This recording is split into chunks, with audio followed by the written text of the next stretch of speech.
ہر مقدس جگہ کی حفاظت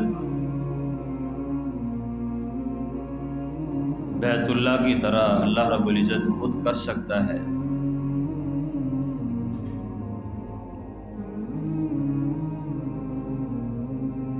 مگر اللہ رب العزت اپنے بندوں کو دیکھ رہا ہے کہ میرے بندے میری اور میرے رسول کی بات پر کس طرح عمل کرتے ہیں۔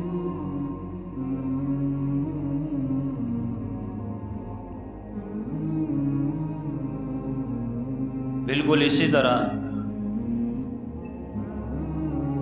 جیسے اللہ چاہے تو ہر انسان کو اس کے گھر میں بٹھا کے رزق عطا کر سکتا ہے،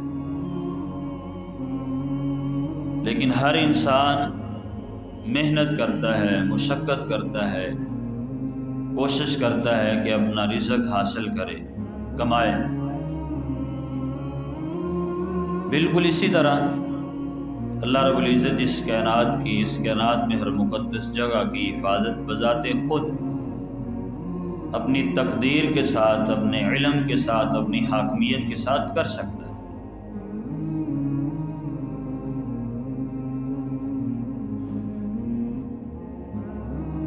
قبلہ اول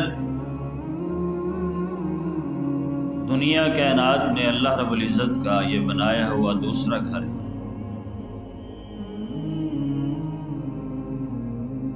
جسے بیت المقدس یا بیت المقدس بھی کہتے ہیں، مسجد اقصی بھی کہتے ہیں۔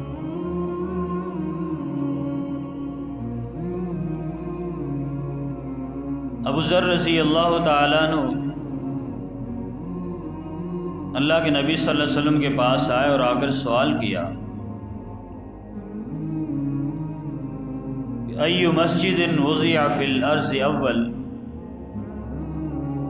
اے اللہ کے نبی صلی اللہ علیہ وسلم، اس کرۂ ارض پر سب سے پہلے اللہ کا گھر مسجد کون سی بنائی گئی؟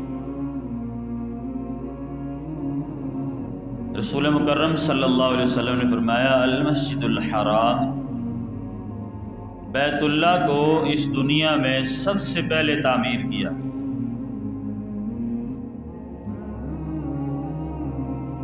دوسرے نمبر پر فرمایا المسجد الاقصی، بیت المقدس مسجد اقصی کو دوسرے نمبر پر بنایا گیا۔ سوال کیا اللہ کے نبی صلی اللہ علیہ وسلم، بیت اللہ کی تعمیر اور بیت المقدس کی تعمیر میں کتنا فاصلہ ہے، کتنے عرصے کا فرق ہے؟ رسول مکرم صلی اللہ علیہ وسلم نے فرمایا 40 سنہ، 40 سال کا فرق ہے۔ یعنی بیت اللہ کو تعمیر کرنے کے بعد 40 سال بعد بیت المقدس کو تعمیر کیا گیا۔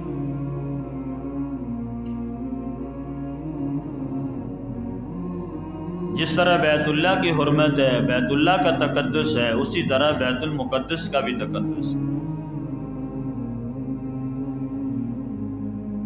ہمارے ہاں جو ہم اپنے ہاتھوں سے چھوٹی بڑی مسجدیں بناتے ہیں، اس کی حفاظت کرتے ہیں، اس کی بے حرمتی کا، بے ادبی کا بہت زیادہ خیال رکھتے ہیں، جو کہ کرنا چاہیے۔ اور جن مسجدوں کو، جن مساجد کو اللہ کے فرشتوں نے بنایا ہو، اللہ کے نبیوں نے بنایا ہو، جس مسجد میں آ کر اللہ کے نبیوں نے نمازیں پڑھی ہوں، اور جس مسجد میں اللہ کے سارے انبیاء اور رسل نے آ کے نماز پڑھی ہو، اس کا کتنا بڑا مقام ہوگا، اس کو اللہ کتنا پسند کرتا ہوگا۔ سورہ تین کے اندر اللہ رب العزت نے فرمایا والتین والزیتون، تین کی اللہ نے قسم اٹھائی، زیتون کی قسم اٹھائی۔ رسول مکرم صلی اللہ علیہ وسلم سے سوال کیا گیا تین کیا ہے، والزیتون کیا ہے؟ تو نبی کریم صلی اللہ علیہ وسلم نے کہ والزیتون سے مراد یہ بیت المقدس ہے۔ جس طرح اللہ لا اقسم بہذا البلد، مکہ شہر کی اللہ قسمیں اٹھاتے ہیں، بیت اللہ کی قسمیں اٹھاتے ہیں، اسی طرح اللہ نے بیت المقدس کی بھی قسم اٹھائی ہے کہ بیت المقدس بھی بالکل اسی طرح تقدیس والا ہے، حرمت والا ہے، ادب احترام والا ہے۔ سیدنا ابو ہریرہ رضی اللہ تعالیٰ عنہ فرماتے ہیں اللہ کے نبی صلی اللہ علیہ وسلم نے فرمایا لا تشد الرحال الا فی ثلاثہ، فرمایا میرے صحابہ نیکی کی نیت سے، اجر کی نیت سے، نماز کی نیت سے 3 جگہ ایسی ہیں جس کی طرف سفر کرنا جائز ہے۔ فرمایا مسجد الحرام بیت اللہ ہے، دنیا کے جس کنارے پر بھی، جس ملک میں بھی آپ رہتے ہو، بیت اللہ کی طرف سفر کر کے جائیں گے، جتنی مشقت اٹھائیں گے، پریشانی اٹھائیں گے، جتنے اخراجات آئیں گے، اتنا زیادہ اجر ملے۔ اور فرمایا مسجد الرسول، مسجد نبی ہے، نبی کریم صلی اللہ علیہ وسلم کی مسجد ہے، اس کی بھی یہ فضیلت ہے کہ اس کی طرف بھی نماز کے لیے، اس کی زیارت کے لیے، اس کی خدمت کے لیے، وہاں جانے کے لیے، وہاں قیام کے لیے اگر کوئی آدمی سفر کرتا ہے تو اس کو بھی جتنی زیادہ مشقت اٹھائے گا اتنا ہی زیادہ اس کو اجر ملے۔ اور تیسرے نمبر پر فرمایا ومسجد الاقصی، بیت المقدس قبلہ اول، اس کی بھی یہی فضیلت ہے، اس کی زیارت کے لیے اگر کوئی جائے، اس کی صفائی ستھرائی کے لیے جائے، وہاں نماز پڑھنے کے لیے جائے، وہاں قیام کے لیے جائے، وہاں اعتکاف کے لیے جائے، تو وہ بھی جتنی زیادہ مشقت اٹھائے گا اتنا ہی زیادہ اس کو اجر ملے گا۔ فرمایا ان 3 کے علاوہ کوئی بندہ یہ کہے کہ میں اس مسجد میں نماز نہیں پڑھوں گا، فلاں علی مسجد میں، غوثیہ مسجد میں، ابو عشری مسجد میں، ابو موسیٰ عشری مسجد میں ثواب زیادہ ملے گا، تو اس نیت سے جانا جائز ہی نہیں ہے، جائز ہی نہیں ہے کہ یہاں ثواب کم ہے وہاں ثواب زیادہ، اس طرح جائز ہے سوائے 3 مساجد کے، بیت اللہ ہے، مکہ مکرمہ ہے، مدینہ منورہ ہے، مسجد نبوی ہے اور بیت المقدس ہے۔ کیوں؟ اللہ نے ان کو حرمت عطا کر دی ہے، اللہ نے ان کو عظمت عطا کر دی ہے، وہاں جا کے نماز پڑھنے کا بھی زیادہ اجر ہے، وہاں جا کے عبادت کرنے کا بھی زیادہ اجر ہے، اور وہیں جانا ہی جائز ہے۔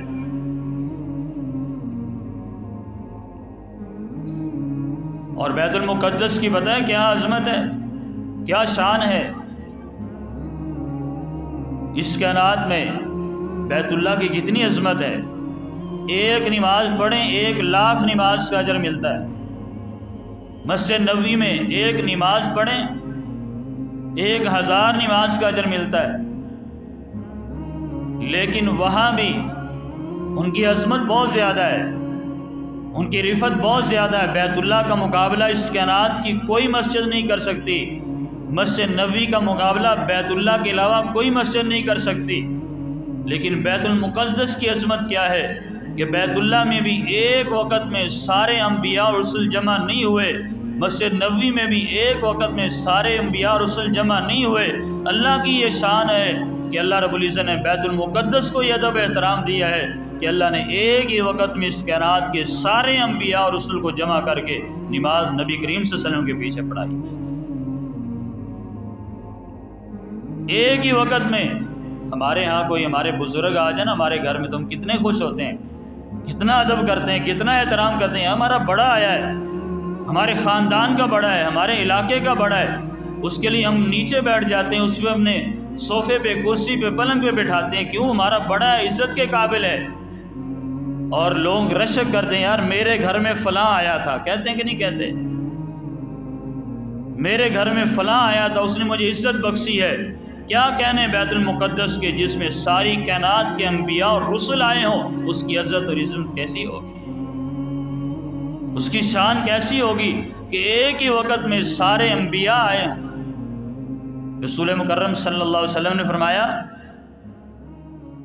مجھے معراج کرائی گئی، زمینوں اور آسمانوں کی سیر کرائی گئی، ایک ہی رات میں سورہ بنی اسرائیل کی پہلی آیت سبحان الذی اسری بعبدی، اللہ نے مجھے سیر کروائی. سیر کی ابتدا مکہ مکرمہ سے ہوئی، پہلا سٹاپ جو ہے بیت المقدس میں ہوا، شام میں، فلسطین میں.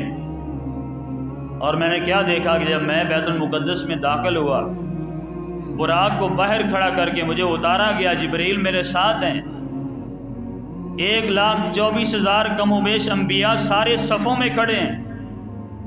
ہر نبی کی تمنا ہوگی، خواہش ہوگی کہ آج مجھے امامت کا موقع ملے، مجھے نماز پڑھانے کا موقع ملے. کیا خیال ہے، کتنا بڑا شرف ہے، کتنا بڑا مقام ہے. ہم کبھی کبھی اپنے مدرسے میں جائیں نا، اپنے ادارے میں جائیں تو ہمیں استاد اپنے مصلی پہ کھڑا کر دیتے ہیں، اپنے ممبر پہ کھڑا کرتے ہیں، تو شاید ہمیں اس سال بعد بھولتی نہیں کہ جہاں سے ہم پڑھ کے آئے ہیں اس کے مصلی پہ کھڑے ہیں. یہ اللہ اساتذہ نے ہمیں عزت احترام دی، ادب دیا ہے، پیار دیا ہے، وہ بھولتا نہیں. اور جس نبی نے سارے انبیاء کو نماز پڑھائی ہے اس کی شان کیا ہوگی، اس جگہ کی شان کیا ہوگی، اس کا مقام کیا ہوگا. رفحانت الصلاۃ، نماز کا وقت ہو چکا، انبیاء دیکھ رہے ہیں، رسول دیکھ رہے ہیں. یہ شرف امامت کسے حاصل ہوگا، نماز کون پڑھائے گا؟ فرمایا جبریل نے میرا ہاتھ پکڑ کے مجھے آگے کر دیا. الصلاۃ فاممتم، میں نے سارے انبیاء کو نماز پڑھائی، سارے انبیاء نے میرے پیچھے نماز پڑھی، اور پڑھی کس جگہ پہ؟ بیت المقدس میں. یہ احترام ہے، یہ شرف ہے بیت المقدس کا. اور آج اس جگہ کو ظلم کا گہوارہ بنا دیا گیا. ظلم و بربریت شاید اس کائنات میں کوئی اور مثال نہیں ملتی. شاید اس کائنات میں کسی مسجد کے ساتھ ایسا نہیں کیا جاتا جس طرح بیت المقدس کے ساتھ کیا جا رہا، اور ہم خاموش ہیں. نام لیوا حکمران، نام لیوا کمانڈر، بڑی بڑی فوجیں، 39 مسلم ممالک کی فوجیں ساری اپنے اپنے ملک کا سوچ رہی ہیں، اسلام کے بارے میں، بیت المقدس میں کسی کو خیال ہی نہیں آتا. آقا علیہ الصلوۃ والسلام نے کیا فرمایا؟ عبداللہ ابن عمر بن عاص رضی اللہ تعالیٰ عنہ فرماتے ہیں رسول مکرم صلی اللہ علیہ وسلم ہمیں خواب آ کے سنایا کرتے تھے فجر کی نماز کے بعد، اور اپنے خوابوں کی ہم سے پوچھتے کسی کو خواب آیا؟ اگر کسی صحابی کو خواب آیا ہوتا وہ سناتا، آپ صلی اللہ علیہ وسلم اس کی تعبیر فرماتے وہی کے ساتھ. اگر کسی کو نہ آتا تو آپ علیہ السلام اپنا خواب سنایا کرتے، اس کی تعبیر فرمایا کرتے. میں ایک دن آقا علیہ السلام نے فجر کی نماز کے بعد میرے صحابہ، آج رات میں نے دیکھا ہے خواب میں کہ میرے تکیے کے نیچے، سرانے کے نیچے سے ایک نور نکلا ہے، اور نور وہ پھیل گیا ہے. اور فرمایا وہ نور جہاں جہاں گیا ہے اللہ نے وہاں لوگوں کی پریشانی ختم کر دی ہیں، اور وہ نور جو ہے بیت المقدس میں وہاں جا کے ختم ہو گیا. مسجد اقصی میں، فلسطین میں، شام کی طرف گیا ہے، وہاں جا کے ختم ہو گیا. صحابہ نے سوال کیا اللہ کے نبی صلی اللہ علیہ وسلم کیا مطلب، اس کا معنی کیا ہے، تعبیر کیا ہے؟ رسول مکرم صلی اللہ علیہ وسلم نے فرمایا الا وان الایمان اذا وقعت الفتن بالشام. فرمایا جب اسلام پر، اسلامی حکمرانوں پر، اس دنیا پر فتنے عام ہو جائیں گے، فتنے بارش کے قطرات کی طرح گریں گے، ہر طرف فتنہ ہی فتنہ ہوگا، یہاں تک کہ اسلام کو بھی فتنوں سے پریشانی اور دشواری ہوگی. فرمایا اسلام بھی شام میں جا کر بیت المقدس میں پناہ لے گا، اور جو جو وہاں ہوگا اللہ فتنوں سے محفوظ فرما لے گا. اللہ نے ملک شام کو، ارض شام کو، بیت المقدس کو قیامت کے جو بڑے بڑے فتنے ہوں گے، بڑی بڑی آزمائشیں ہوں گی، جہاں بڑے بڑے حکمران، بڑی بڑی فوجیں، بڑے بڑے علماء، بڑے بڑے صلحاء، نیک لوگ جن کا دفاع نہیں کر سکیں گے، نہیں بچ سکیں گے. فرمایا اس وقت جو جو شام میں ہوگا، بیت المقدس کے پاس ہوگا، اللہ ان کو فتنوں سے بچا لے گا، اس کے ایمان کو بچا لے گا. وہ جگہ اتنی مقدس ہے آج اس پہ ظلم و بربریت اتنی ہو رہی ہے کہ سارے کے سارے مسلمان خاموشی اختیار کیے ہوئے ہیں، تذکرہ تک نہیں کیا جاتا۔ آج ان حالات میں بھی نوجوان کو دیکھیں گے سوشل میڈیا پر، اس کی مصروفیت ہی اور ہے، اس کا مشغلہ ہی اور ہے، اس کے کام اور معاملات ہی اور ہیں، کیا شیئر کر رہا ہے، کیا دیکھ رہا ہے، کیا دکھا رہا ہے، کیا لوگوں میں ڈسکس کر رہا ہے، اپنی دنیا کی بے حیائی فحاشی، دنیا کے معاملات، دنیا کو زیر زبر کرنے کے لیے آج ایک بیت المقدس کے متعلق، ملک شام کے متعلق، اسلام کے متعلق نہ کوئی پوسٹ کرنے کے لیے تیار، نہ کوئی پڑھنے کے لیے، نہ کوئی شیئر کرنے کے لیے۔ سوچیں ہمارے اندر ایمان کتنا رہ گیا، اسلام سے ہمارا تعلق کتنا رہ گیا، عملی طور پر، لسانی طور پر، جذباتی طور پر۔ کم از کم اس طرح کا مسلمان تو ہونا چاہیے، کر کچھ نہیں سکتے، طاقت نہیں ہے، شیئر تو کر سکتے ہیں، ڈسکس تو کر سکتے ہیں، پڑھ تو سکتے ہیں، پڑھا تو سکتے ہیں، لوگوں کو بدلا تو سکتے ہیں کہ ہمارے محرمات کی، تقدسات کی یہ اہمیت ہے، یہ فضیلت ہے، ان کے ساتھ ہمیں اس طرح محبت اور شفقت اور پیار ہونا چاہیے۔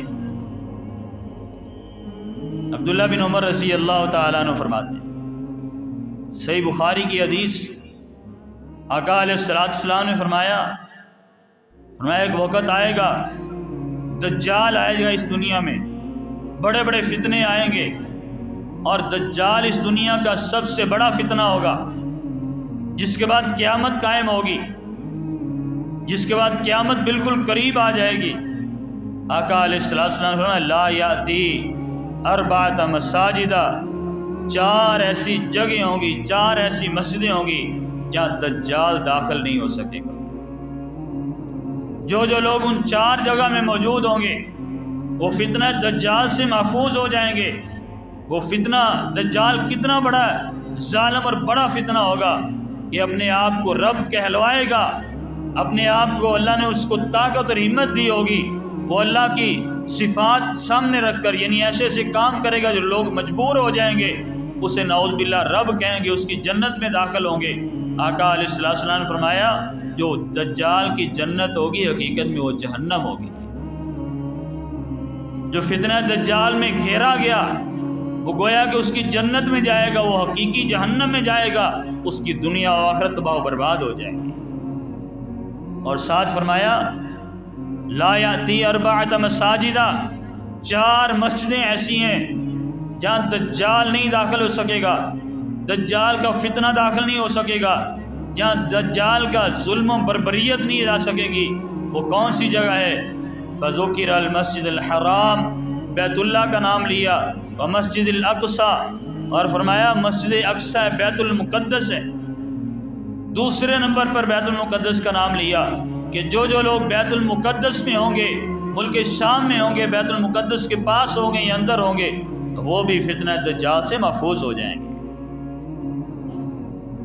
آج وہ بیت المقدس، میں نے پہلے عرض کیا تھا، اللہ چاہے تو اپنی حاکمیت کے ساتھ، اپنی تقدیر کے ساتھ، اپنی حکمرانی کے ساتھ، اپنی طاقت کے ساتھ یہ سارا ظلم ختم کر سکتا ہے، لیکن اللہ ہمیں دیکھ رہا ہے، مسلمانوں کو دیکھ رہا ہے کہ مسلمان کے اندر ایمان اور جذبہ اسلام کتنا رہ گیا، جذبہ جہاد کتنا رہ گیا، یہ کس طرح تعاون کرتے ہیں، کیسے بیت المقدس کی حفاظت کرتے ہیں۔ اور ساتھ فرمایا طور پہاڑ کی بھی عظمت ہے، جہاں موسیٰ علیہ السلام کو اللہ نے نبوت دی تھی، طور پہاڑ پر بھی جو لوگ موجود ہوں گے وہاں بھی دجال اور دجال کا فتنہ نہیں جا سکے۔ اور چوتھا فرمایا والمدینہ، میرا مدینہ شہر، یہ بھی فتنہ دجال سے اور دجال سے محفوظ رہے گا، کوئی چیز بھی مدینے والوں کو اور مدینے کو نقصان نہیں دے سکے۔ آج یہود جو ظلم و زیادتی کر رہے ہیں بیت المقدس کے ساتھ مسلمانوں کو جو کر رہے ہیں، اس کی وجہ کیا ہے؟ اس کی وجہ یہ ہے کہ ہماری کمزوری ہے، ہماری اسلام سے دوری ہے، ہمیں اسلام سے بیگانے ہیں، جہاد کو چھوڑ چکے ہیں، جہاد کو لوگوں نے ظلم کہنا شروع کر دیا، غیروں نے تو کیا کہنا تھا، مسلمانوں نے، آج کے نوجوان نے بھی جہاد کو ظلم و بربریت کہنا شروع کر دیا۔ اس کا جواب یہ ہو رہا ہے کہ اللہ مسلمانوں کو محکوم کیے جا رہے ہیں۔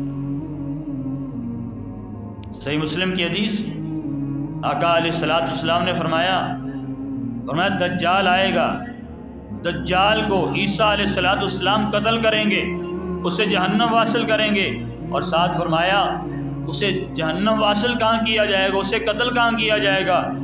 فلسطین میں، شام کے شہر فلسطین میں، بیت المقدس میں داخل ہونے کی کوشش کرے گا، اور بیت المقدس کے ارد گرد اللہ نے فرشتوں کو کھڑا کیا ہوگا جو اسے ماریں گے، دور بھگائیں گے، اور فرمایا فَيَطْلُبُهُ حَتَّى يُدْرِكُهُ بِبَابِ لُدٍّ فَيَقْتُلْهُ۔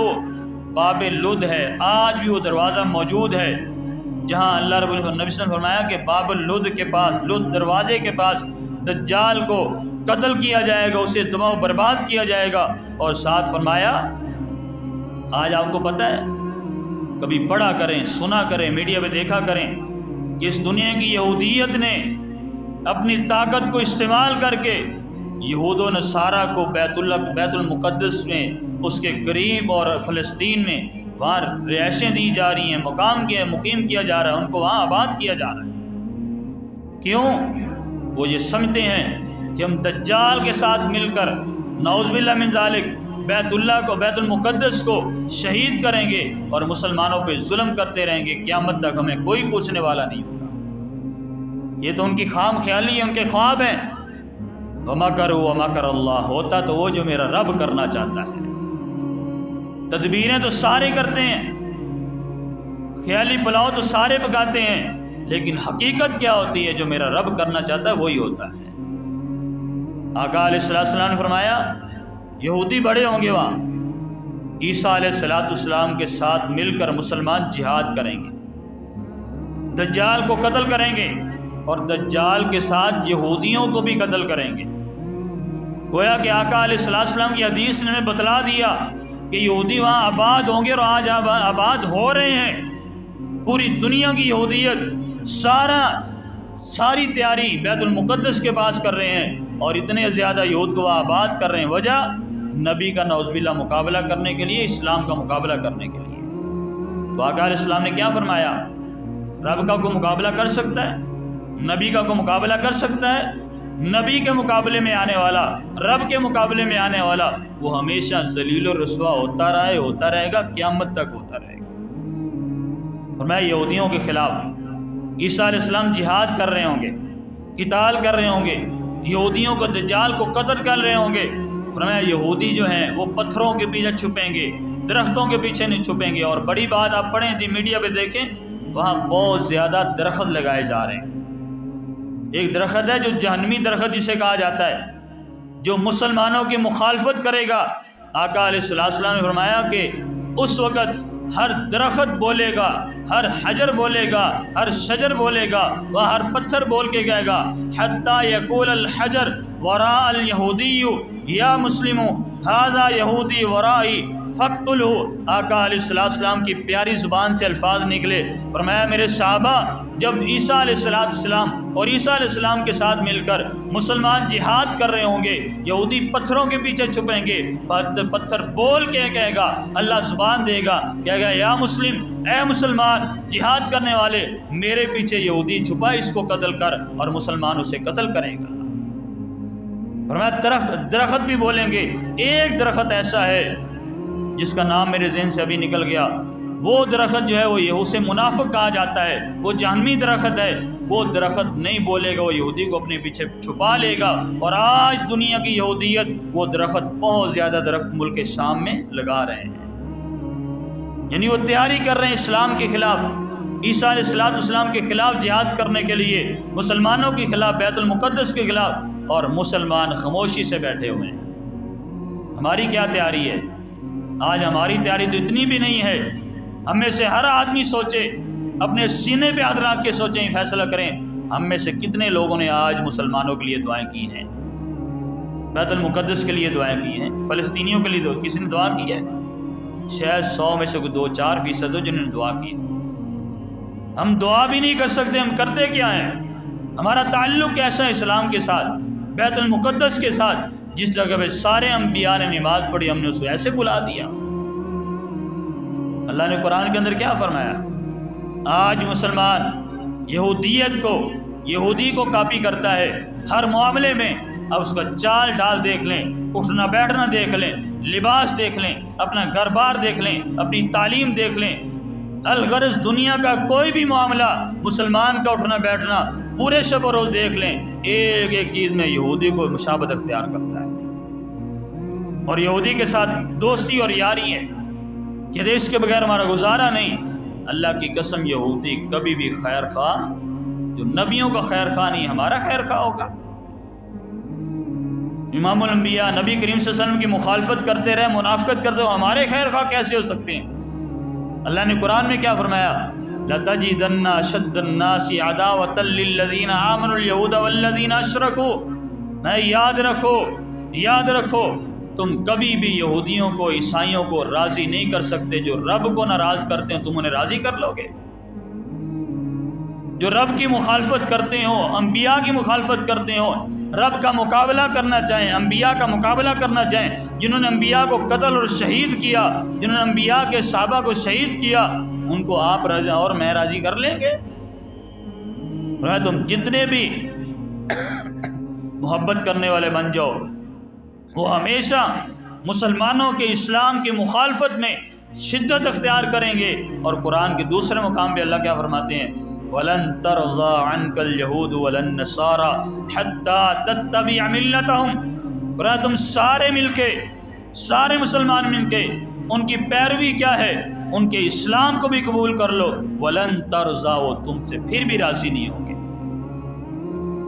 یعنی تم ان کی مشابہت اختیار کرتے کرتے، ان کے قول فعل کو مانتے مانتے، حتیٰ تتبع ملتہم، یہاں تک ان کے دین کو بھی تسلیم کر لو، ایمان ان جیسا کر لو، تمہارے پھر بھی خواہش تم پہ وہ راضی نہیں ہوں گے، تمہاری پھر بھی مخالفت کریں گے۔ اور ہم واقعات نہیں ویسے کرتے جا رہے ہیں۔ اللہ نے قرآن میں کیا فرمایا؟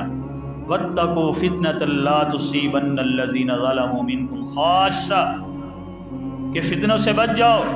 اور یہ موجودہ حالات میں یہ بہت بڑا فتنہ ہے۔ جی ہمارا کیا تعلق ہے بیت المقدس کے ساتھ؟ ہمارا کیا تعلق ہے فلسطین کے ساتھ؟ اللہ کی قسم، اگر ان کے ساتھ تعلق نہیں تو اسلام کے ساتھ بھی تعلق نہیں۔ جو بندہ یہ کہے کہ ہمارا کوئی تعلق نہیں فلسطین کے ساتھ، بیت المقدس کے ساتھ، ان کے ساتھ، تو یاد رکھیے اس کا اسلام کے ساتھ بھی تعلق نہیں ہے۔ انما المؤمنون اخوہ، اللہ نے ایک ایک مسلمان کو بھائی بھائی قرار دیا ہے، اور جو اس بھائی ہونے سے انکار کرتا ہے وہ اسلام سے انکار کرتا ہے۔ المسلم اخو المسلم لا یظلمہ ولا یسلمہ، ومن کان فی حاصلہ حاجت اخیہ کان اللہ فی حاجتہ۔ اللہ فرماتے ہیں مسلمان کا بھائی ہے، وہ جہاں بھی ہو نہ اس کی تکلیف دے سکتا، نہ اس کی تکلیف برداشت کر سکتا ہے۔ ہمیں کیا کرنا ہے؟ سنیے غور کی آخری بات، ان حالات میں ہمیں کیا کرنا ہے؟